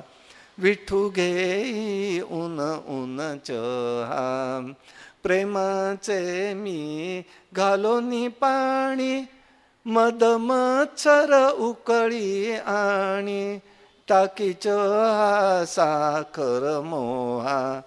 विठू घेई ऊन ऊन चहा, अहंकार घालोनी दूध, गाळणी गाळी सद्बोध, आणि लामी प्रभुजी चहा. विठू घेई ऊन ऊन चहा. विठू जरी नेशी तव पद कमला, मोद अतिशय हो हृदयाला. होता शंकर सुत तव चहा, विठू घेई ऊन ऊन चहा. गोड महा लागे हा, विठू घेई ऊन ऊन चहा. द्या बरं चहा पांडुरंगाला. नको म्हणणारे का होतो. आणि येणाऱ्याला म्हणालात आमच्या पांडुरंगाचा नैवेद्य घेऊन जा. जाईल का बिशाद एक पाऊल पुढे टाकून कोणी. कारण मनापासून द्यायचं झालं ना की त्याला प्रसाद होतो. प्रतिसाद ज्याचा असतो तो प्रसाद असतो. आम्ही प्रतिसाद भगवंताचा पाहत नाही, प्रसाद पाहतो. द्यावे धोन या ताट हे म्हणतो. प्रसाद म्हणजे काय आहे. प्रतिसाद आहे भगवंताचा, ही जाणीव पाहिजे. म्हणून तो असं हे नववं स्वरूप आपण बघितलं. ही ईश्वरानुभूती आहे. आणि इकडे मग आचार्यांनी केलं. आचार्य तिथे बसले, देवीला नैवेद्य समर्पण केला आणि बसले. काहीच प्रतिसाद नाही. रडायला लागले. जगदंबेला शारदंबेच्या मनामध्ये आलं की अरे हा रडतोय का बाळ. सौंदर्य लहरीच्या 19 श्लोकामध्ये ह्याचं वर्णन आलेलं आहे, 88व्या श्लोकामध्ये. आणि त्यावेळेला जगदंबा त्यातून ज्योतिष स्वरूपाने प्रगट झाले, मातेचं रूप घेतलं. का रे बाळा रडतो शंकरा. काही नाही, रोज गुरुजी सांगतात मला, माझे गुरु पिताश्री, की तू नैवेद्य घेतलास. आज नैवेद्य न्यायला मी पूजेला आलो म्हणून नैवेद्य न्यायला तू आली नाहीस, तेव्हा तू नैवेद्य घे. शारदांबेनी ते नैवेद्य घेतला आणि सगळी वाटी प्याली आणि ठेवली आणि त्या मूर्तीत परत लुप्त झाल्या. पुन्हा त्यांनी बघितलं आणि रडायला सुरुवात झाली. परत त्या प्रगट झाल्या. म्हणाल्या का रे रडतोस आता. काय करू म्हणाले. तुम्ही सगळं दूध प्यालत, मला कोणी नैवेद्य द्यायचा. मग त्यावेळेला त्यांनी तिला शारदंबेने त्यांना आपल्या पदराखाली घेतलं. आणि त्याच वेळेला आचार्य म्हणाले जे सगळं ज्ञान प्रगट झालेलं आहे ते माझं काही नाही, माझ्या मातेने दिलेल्या दुधाचं ज्ञान हे आहे. हे वैशिष्ट्य आहे, लक्षात घ्या. म्हणून भगवंताचं प्रेम कसं निर्माण होईल या 9 गोष्टींच्या आधाराने प्रभू रामचंद्रांनी हे सगळं सांगितलं. आणि याच माध्यमातनं जर आपण गेलो तर आपली भक्ती ही परिपूर्ण होऊ शकते, परिपूर्ण होईल आणि भगवंतापर्यंत जाता येईल. म्हणून हा संवाद भक्तीचा संवाद म्हणून तो आहे. आणि यासाठी एकच आस असली पाहिजे आणि ते म्हणजे एक आहे, प्रेमानेच ईश्वर स्वरूपाची अनुभूती मनाच्या ठिकाणी येते. म्हणून भक्ती हे मोक्षाचं साधन आहे, भक्ती ही कामधेनू स्वरूप आहे असा विचार त्यांनी त्या ठिकाणी सांगितलेला आहे. आणि याच ठिकाणी वाचे राघव नाम सतत जपे, ते ध्यानही अंतरी, वांची दर्शन लाभ होई कधी, शोधी अरण्यांतरी. अशा प्रकारची ही दासी शबरी भक्तीचे अधिकारी होती आणि तिला हे सगळं स्वरूप प्राप्त झालं. प्रभूचं स्मरण, प्रभूचं रूपच तिला प्राप्त झालं आणि तिने पुढला सगळा मार्ग त्याला सांगितला. आणि त्याप्रमाणे ती पूर्णपणे भगवंताच्या रूपामध्ये लीन झालेली आहे. भगवंताच्या रूपात आपण लीन होणं हेच आपल्या जीवनाचं इतिश्री किंवा सार्थकता असते, हे लक्षात घ्यायचं आहे. असंच भगवंताविषयीचं प्रेम, भगवंताचं प्रेम प्रभू रामचंद्रांनी सांगितलेल्या मार्गाने आपल्या सर्वांना प्राप्त हो ही प्रार्थना करतो प्रभू रामचंद्राचरणी. आणि हा विषय संपवतो. आपल्या इथल्या असलेल्या गजानन महाराजांच्या संस्थेने मला बोलवलं आणि आपल्याशी संवाद करता आला, याचा मला खूप आनंद वाटतो. आपल्या ऋणातच राहावं असं माझी धारणा आहे. आणि हे प्रेम आपल्या सर्वांना प्राप्त होईल. पुन्हा प्रभूचरणी माऊलींच्या चरणी प्रार्थना करून हा विषय संपवतो. कायेन वाचा मनसेंद्रिये वा बुद्ध्यात्मना वा प्रकृती स्वभावात करोमि यद्यं सकलं परस्मै नारायणाय ते समर्पयामि. हरि ओम तत्सत.